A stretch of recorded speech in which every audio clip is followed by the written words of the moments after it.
Hey guys, my name is Joanna, also known as Just Another Flutist, here on YouTube, and today we are doing a practice with me. I have thought about doing this series for a while. The only thing that was holding me back was copyright issues. However, I found out that the piece that I am studying is actually on public domain right now. So I will put a link in the bottom bar below to the exact IMSLP PDF of this fantasy on a theme of Beethoven. Opus 46 by Franz Doppler. Now you're probably noticing a couple of things that are different about this video than my other ones. One, I have no makeup on and I actually have my glasses on because I actually need to be able to read the music and not be as blind as a bat like I usually am when I am filming my other videos. I never practice with makeup on. I really want to kind of give you guys the real transparent version of what I'm like when I practice. Nowadays when I practice, I usually have one goal in mind because I don't actually have a lot of time to practice anymore. Realistically speaking, as a professional, you really don't have as much time to practice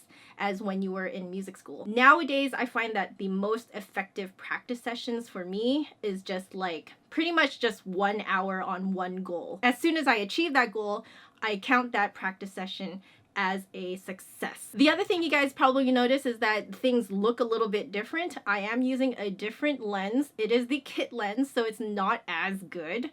I know, but I need something that will give me a wider perspective. The other thing is that I have this awful top-down lighting right now. This is my room. I don't have the best lighting in my room. Normally I film in front of the window, which is right over there, but for the purposes of this video, it doesn't really make much sense for me to cram myself up there when I'm actually trying to legitimately practice. Today my goal is to learn one page of this fantasy. I actually have already started learning this. The reason why I decided to randomly learn this piece is because I bought it on impulse many years ago. I believe I was still in my bachelor's when I bought this. I bought it in stores, so the version that you're going to see in this video is not the exact version that I got in store. I actually downloaded the PDF myself from IMSLP and printed it out just to make sure I do not violate any copyright issues. Now before we begin, I'm going to do my warm-up.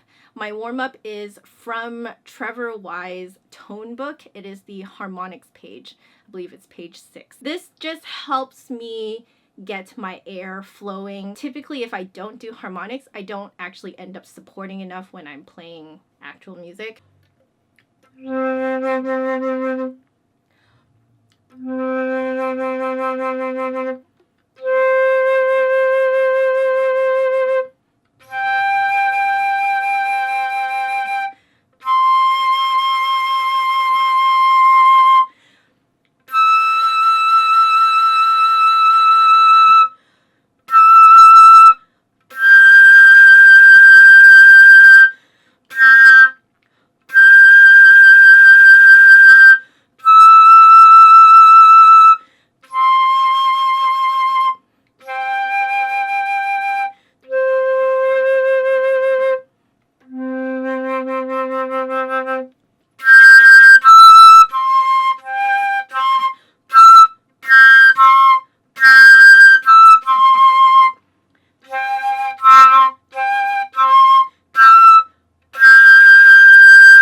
I need to open the door. Holy crap, it's getting really stuffy in here.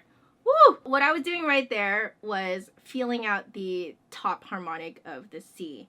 The top harmonic of the C is forever very unstable on this flute. If you watched my flute reviews, you'll notice that I don't actually have that problem on other flutes. This flute does not like that harmonic. So I like to practice it a lot and get it really stable before I start practicing my real music, because if I can get the hardest, most unstable note stable, then I know that I'm warmed up pretty well.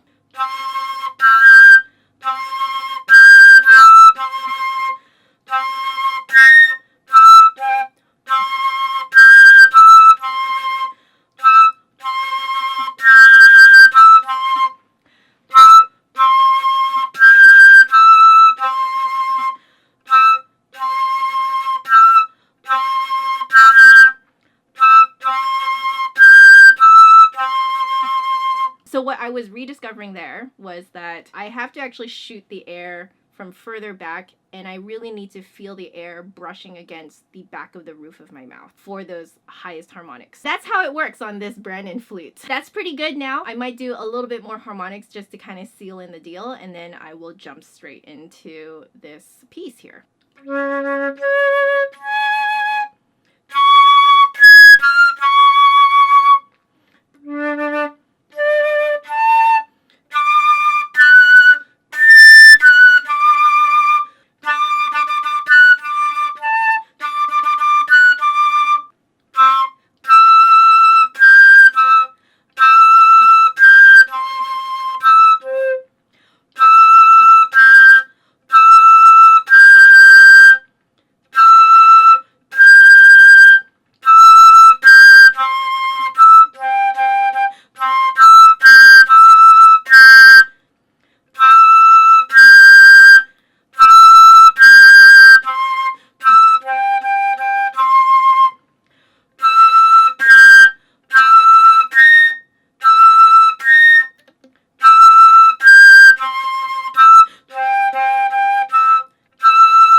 See how my sound is like super big and resonant now? Let's see how much time has passed.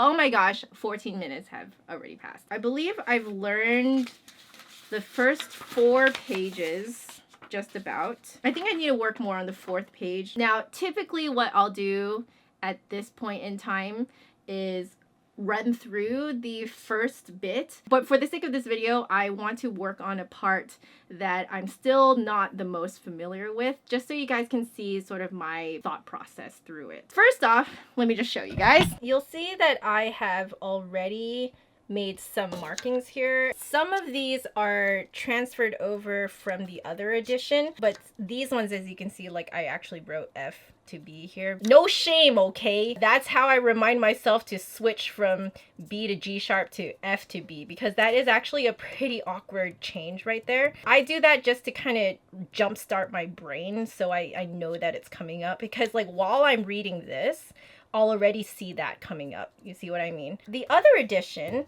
did not have this. I'm not the most fluent in German, so I'm gonna look that up right now. We're gonna use Google Translate because we are now living in the 21st century where you can do that. The last thing I Google translated was Chinese because I am that uncultured. I cannot actually read much Chinese except for my name. I'm going to take a photo of this. Man, this is amazing. Technology is great. Highlighting the text here. Oh!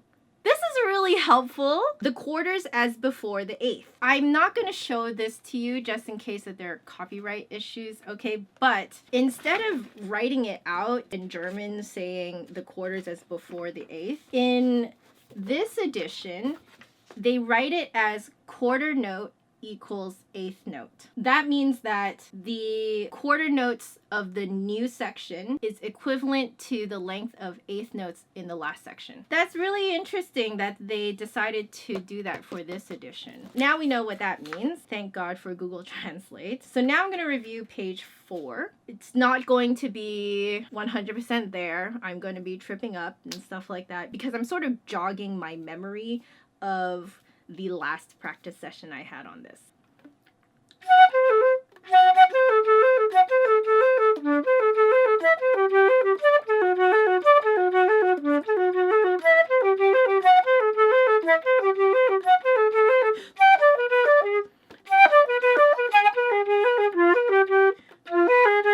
Yeah, so I need to write a G sharp in there. What you heard me do was I played this as a G natural because I didn't carry over the G sharp. So since I already have the F and B here, I decided, you know what, I might as well just write the G sharp up here instead of just writing a sharp inside here, because you see how cramped this is? So this is easier for my eyes to see when I'm reading over here. I can already see this coming, and that should help me out here. You'll see other professionals doing this too. No shame, okay? This is kind of life. Is there anything else in here that we, no, not